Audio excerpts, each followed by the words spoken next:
Bueno, pues vamos a pasar al quinto caso, que es el último.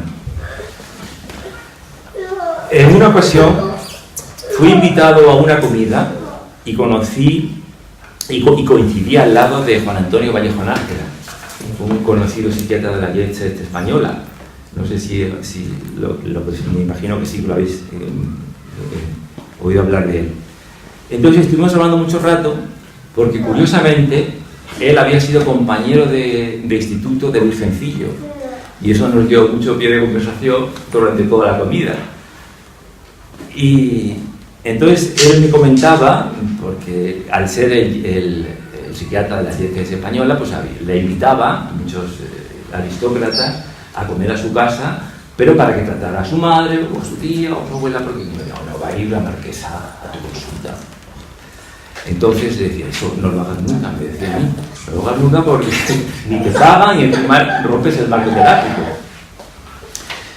Entonces hablamos durante mucho rato sobre eso, incluso también sobre las conductas de imitación que entonces estaban ya produciendo y ahora siguen en vigor en la televisión, todas las conductas de maltrato que las ponen como paradigma y de repente pues eso hace que imite ese tipo de conducta a otra persona y la reproduzca, no solamente es la causa, pero eso incrementa la frecuencia.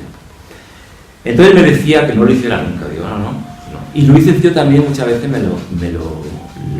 lo decía, que no rompiera nunca el marco terápico porque no se podía tratar a la gente ni en el bar ni en cualquier sitio de estos. Entonces él, curiosamente, me lo estaba diciendo y en la misma mesa había una marquesa española también y un exministro, con lo cual él me hablaba en voz baja para que no le escucharan porque él, habían sido su familia pacientes suyos. Entonces, a los pocos días de esto, llego a mi casa y mi mujer, profesora en un colegio, me dice que va a traer a una profesora amiga suya a casa porque tiene un problema muy grave. Me acuerdo y digo, bueno, si no puedo, pero no me pude negar. No me pude negar porque, lógicamente, era una petición de mi mujer.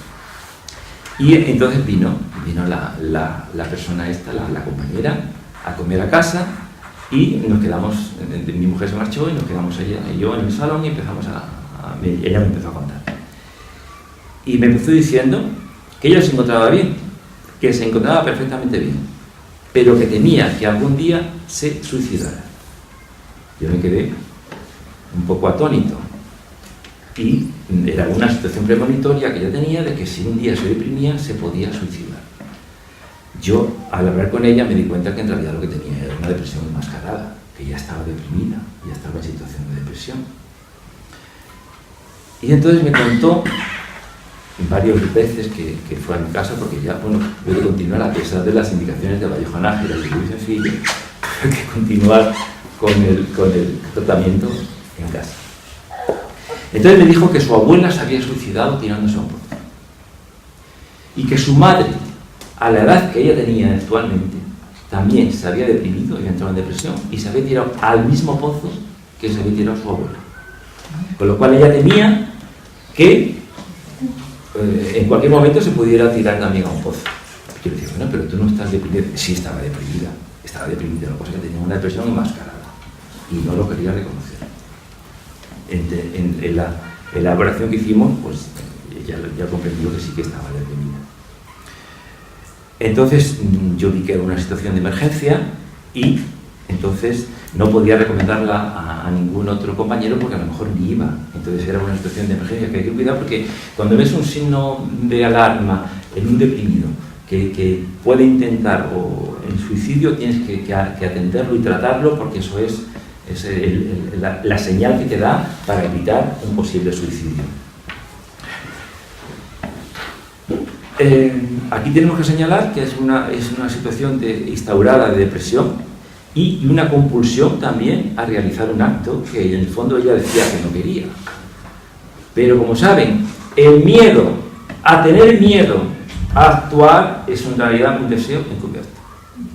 Con lo cual, el riesgo de suicidio era muy alto en esta persona. Claro, porque todos tenemos las barreras que yo hablaba antes, que su abuela había traspasado de tirarse a un pozo, y su madre. Nosotros tenemos una barrera ética y moral que nos impide realizar actos de ese tipo. Pero ella no.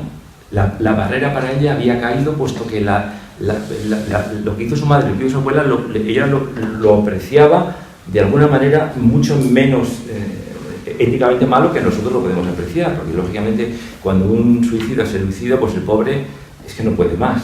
Pero nosotros tenemos la barrera de que eso es un comportamiento que no se debe hacer, porque nuestra moral, nuestra ética o simplemente nuestro comportamiento habitual nos lo impide. Entonces tuve que romper el marco terápico, pero mereció la pena. Mereció la pena porque era una grandísima compañera de mi mujer, una gran persona y con una grandísima capacidad de acting. Era una persona en la que todo lo que le decías lo asimilaba y veías cómo le hacía efecto, como una planta cuando la riegas y de repente ves que va floreciendo, con lo cual, bueno, fue apoteósico. También es verdad que mi mujer hizo de coterapeuta en este caso y pudimos sacarla de la situación esa de la que estaba. Y bueno, también con la precaución que le dije, en cuanto tengas cualquier síntoma depresivo, o vienes por aquí, o te vas a cualquier terapeuta, porque eso es lo que tienes que hacer. Igual que cuando a alguien le duele la garganta, se toma una vez la medicación y otra vez también. Porque eso, muchas veces, la tendencia depresiva puede volver y puede originarse. Y en ella estaba ya la tendencia a este tipo de comportamiento que podía reproducirse. Pero sí que es verdad que con el insight que hizo, ella tenía unas energías ya instaladas más en la realidad y no en ese objeto interno como veíamos antes, que está toda una energía catectizada hacia adentro. Entonces la persona, sobre todo, dejó de tener miedo a tener miedo, con lo cual quiere decir que ya no tenía deseos de suicidio, y eso es un síntoma muy, muy importante.